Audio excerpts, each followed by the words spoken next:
दूर है, ऐसी स्थिति रहती है। अब इससे ज्यादा आप क्या बता सकते हैं?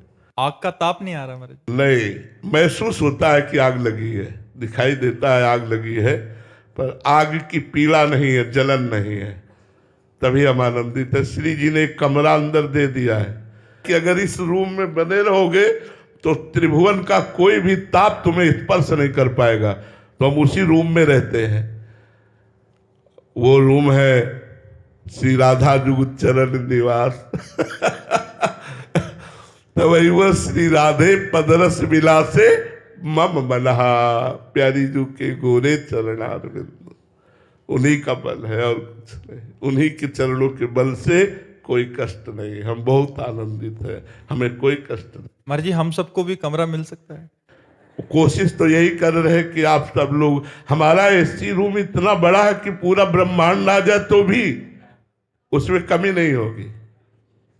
हमारे शरणागत दाता का जो दिया हुआ एसी रूम है, पूरा ब्रह्मांड आ जाए तो भी वो कमरा बड़ा ही रहेगा, छोटा नहीं होगा। इसीलिए तो शरणागति की महिमा है। आ जाओ, जुड़ जाओ श्री जी से, राधा राधा रटने लगो, आनंदित हो जाओगे। ओम प्रकाश साहू जी, राधे राधे महाराज जी। महाराज जी हम भक्ति के किस चरण पर हैं, इसका हमें कैसे पता चलेगा? सत्संग, ये भक्तों के चरित्र सुनो और भक्तों का संग करो तो तुम्हें पता चल जाएगा तुम किस कोट के भक्त हो। क्योंकि भक्तों के जब चरित्र सुनोगे तो उसमें भक्तों के लक्षण है, और भक्तों का जब संग करोगे तो उनकी दिनचर्या देखोगे तो आपको खुद पता चल जाएगा आप किस कोट के भक्त हैं। भक्तों का संग ही हमारे हृदय में भक्ति का अनुभव कराता है, भक्ति को बढ़ाता है और भगवान से मिला देता है। भक्ति स्वतंत्र सकल सुख खानी, और बिनु सत्संग न पावे प्राणी। बिना साधु संग के इस प्रेम लक्षणा भक्ति का प्रादुर्भाव नहीं होता। भी आपने सुना, तो साधु संग से ही आपको पता चलेगा कि आपके हृदय में भक्ति किस कोटि की है।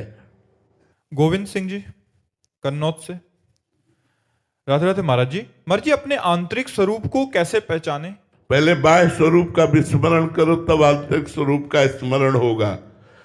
बाह्य स्वरूप का विस्मरण करने के लिए शास्त्रों का स्वाध्याय करो, गुरु की शरण में हो और संतों के द्वारा बताए हुए, गुरुदेव के द्वारा बताए हुए साधन में आठों पर रहो। संसार चिंतन शून्य होना ही अपने स्वरूप का बोध होना है। संसार का चिंतन छोड़ो।